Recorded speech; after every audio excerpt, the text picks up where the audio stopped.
প্রিয় ভাই বন্ধুগণ, যুবক ভাইয়েরা, আসসালামু আলাইকুম। আমাদের বাংলাদেশের ভবিষ্যৎ নির্ধারিত হবে আগামী 12 তারিখ। বাংলাদেশের স্বাধীনতা ও সার্বভৌমত্বের প্রশ্নে আগামী 12 তারিখ আমাদের সিদ্ধান্ত নিতে হবে। বাংলাদেশে ফেসিবাদের উত্থান হওয়ার রাস্তা থাকবে কি থাকবে না, এই সিদ্ধান্ত 12 তারিখ হবে। বাংলাদেশের সংবিধান সহ বিভিন্ন ক্ষেত্রে প্রয়োজনীয় সংস্কার হবে কি হবে না, তা নির্ধারিত হবে আগামী 12 তারিখ। আমরা কি আবার বৈষম্যমুক্ত একটি বাংলাদেশ চাই নাকি বৈষম্যহীন বাংলাদেশ চাই, এটা আমাদের সিদ্ধান্ত নিতে হবে 12 তারিখ। এই জন্য 5 বছর পর পর একটি নির্বাচন হয় সরকার পরিবর্তনের। আর বিগত 16 বছর এদেশের মানুষ কোনো ভোট দিতে পারে নাই। বিশেষ করে 1.5 কোটি নতুন ভোটার যারা 2008-এর পর ভোটার হয়েছে, তারা ভোট দিতে পারে নাই। এই জন্য তারা উন্মুখ হয়ে অপেক্ষা করছে আগামী 12 তারিখে উন্নয়নের পক্ষে, স্বাধীনতার পক্ষে, বৈষম্যহীন একটি বাংলাদেশ গড়ার লক্ষ্যে, দুর্নীতিমুক্ত, সন্ত্রাসমুক্ত, চাঁদাবাজ মুক্ত একটি বাংলাদেশ করার জন্য আগামী 12 তারিখ দাঁড়িপাল্লার পক্ষে সারা বাংলাদেশে একটি জোয়ার সৃষ্টি হয়েছে। ইনশাল্লাহ আমরা আগামী 12 তারিখ বিজয়ী হয়ে সংখ্যাগরিষ্ঠতা অর্জন করে সরকার গঠন করব। জামাত ইসলামের নেতৃত্বে যে 12 দলীয় ঐক্যজোট, এই 11 দলীয় ঐক্যজোটকে এদেশের মানুষ সরকার গঠন করতে প্রয়োজনীয় আসন উপহার দেবে ইনশাআল্লাহ। আমরা চাই বাংলাদেশের উন্নয়ন, আমরা চাই দুর্নীতিমুক্ত, সন্ত্রাসমুক্ত একটি দেশ। আমরা চাই আমাদের ছেলে মেয়েরা যেন সুসন্তান হিসেবে সুশিক্ষিত হয়ে গড়ে উঠতে পারে। আমরা চাই ওষুধ বিষয় করলে দেশের মানুষ বিনা পয়সায় সরকারি হাসপাতালে চিকিৎসা নিতে পারে। আমরা চাই আমাদের মেয়েরা নিশ্চিন্তে নির্বিঘ্নে কোনো ইফটিজিং ছাড়া শিক্ষা প্রতিষ্ঠানে যাচ্ছে, মেয়েদের মান সম্মান ইজ্জতের সুরক্ষা হবে। আমরা এমন একটি বাংলাদেশ চাই যে বাংলাদেশে আমাদের কোনো বেকারত্ব থাকবে না, দারিদ্র থাকবে না। আমরা এমন একটি বাংলাদেশ চাই যে বাংলাদেশে কোনো সন্ত্রাস থাকবে না, মাদক থাকবে না। এমন একটি বাংলাদেশ চাই যে আগামী 12 তারিখ আমাদেরকে অবশ্যই দাঁড়িপাল্লার পক্ষে ভোট দিতে হবে। আমরা ফেসিবাদ আসবে, এটা দেশের মানুষ কোন অবস্থায় মেনে দিবে না, এবং ফেসিবাদের আগমনের সকল রাস্তা বাংলাদেশের ভোটাররা আগামী 12 তারিখ বন্ধ করে দেবে ইনশাআল্লাহ।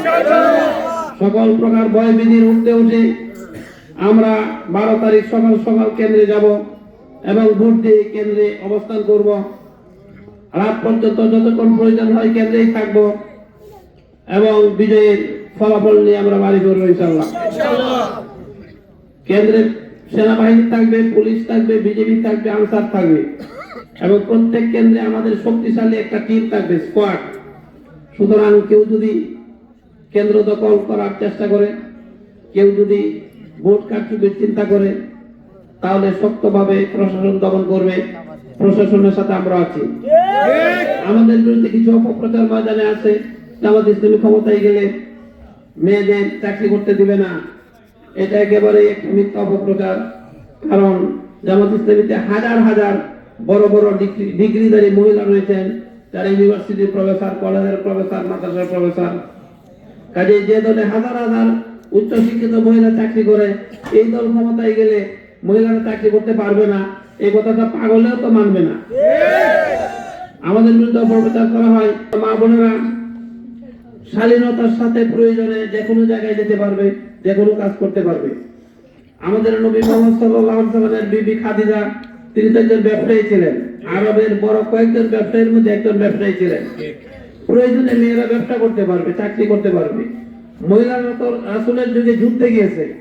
আল্লাহ রাসূল যখন যুদ্ধে যেতেন তখন কোন একজন বিবিকে সাথে নিয়ে যেতেন। তাহলে মহিলারা সব কাজই করতে পারবে প্রয়োজনে স্বাধীনতার সাথে, এতে কোনো বাধা নিষেধ নেই। আগামী নির্বাচনে জামাত সরকার গঠন করলে মহিলাদের অধিকার পরিপূর্ণভাবে পাবে। আমরা শ্রমিকের অধিকার দিব, কৃষকের অধিকার পুনর্বাসিত করব।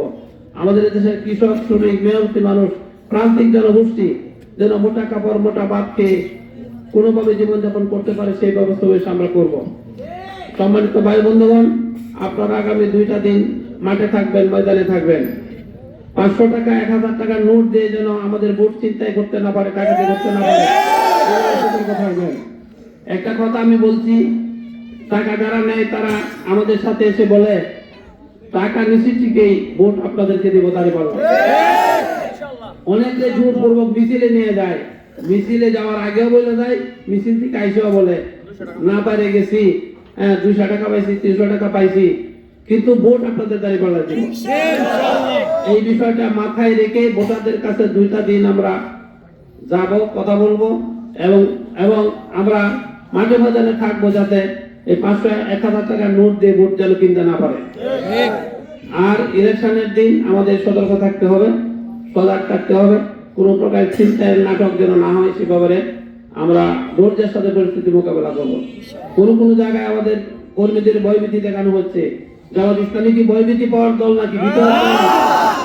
16 বছর আমরা ভয় পাইছি?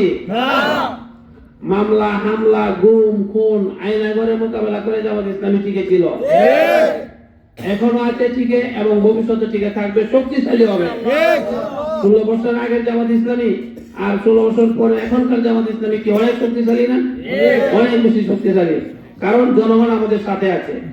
5 আগস্টের পর আমাদের রেকর্ড তো সবার সামনে আছে, জনগণের সামনে আছে না? 5 আগস্টের পর জামাত ইসলামী নেতা কর্মীরা কি করছে আর অন্য দলের নেতা কর্মীরা কি করছে, এটা জনগণের সামনে পরিষ্কার না? জনগণ সাক্ষী, জনগণ দেখছে। সুতরাং জনগণকে তো বোকা ভাবলে হবে না। আমার দেশের জনগণ, গ্রামের মানুষ লেখাপড়া কম থাকতে পারে, কিন্তু তাদের মেধা আছে, বুদ্ধি আছে, জ্ঞান আছে। বিএমএ পাস না থাকতে পারে, কিন্তু আমার কৃষক বুঝে কোন জমিতে কোন ফসলটা মানে বীজ বপন করলে ভালো ফসল হবে, বুঝে না? তাহলে এটাও বুঝে। সুতরাং ভুলভাল বুঝে বোকা দিয়ে বোকা বানিয়ে আর ভোট নেওয়ার সময় পার হয়ে গেছে। আমি আপনাদেরকে বলবো, ধৈর্য সহকারে মাঠে থাকবেন, ভোটারদের সাথে থাকবেন, ইলেকশনের দিন সকল ভোটারকে নিয়ে যাবেন এবং 7:30 থেকে ভোট নেওয়া শুরু হবে। 7:30 আগে আপনারা কেন্দ্রে চলে যাবেন। আপনারা এতদিন যে কষ্ট করছেন, আর 2-3টা দিন কষ্ট যদি করেন তাহলে ফসলটা ঘরে আনা যাবে। এই 2-3টা দিন যদি আমরা একটু আরাম করি, আয়েশ করি, বিশ্রাম করি, তাহলে কিন্তু আমাদের রেজাল্ট ভালো হবে না। কাজেই সকল প্রকার ভয় ভীতির ঊর্ধ্বে উঠে সকল দলের অপপ্রচার মোকাবেলা করে আমরা আগামীর বাংলাদেশকে কোরআনের বাংলাদেশ, ইসলামের বাংলাদেশ করার জন্য, মানবিক বাংলাদেশ করার জন্য, দুর্নীতি মুক্ত, মাদক মুক্ত, সন্ত্রাস মুক্ত, চাঁদাবাজ মুক্ত বাংলাদেশ করার জন্য 8-3টা দিন আমরা কঠোর পরিশ্রম করব। আপনারা করবেন। আপনাদের প্রতি উদাত্ত আহ্বান রেখে আমি আমার বক্তব্য শেষ করছি। আল্লাহ হাফেজ। বাংলাদেশ জিন্দাবাদ। বাংলাদেশ জামাত ইসলামী জিন্দাবাদ। আসসালামু আলাইকুম।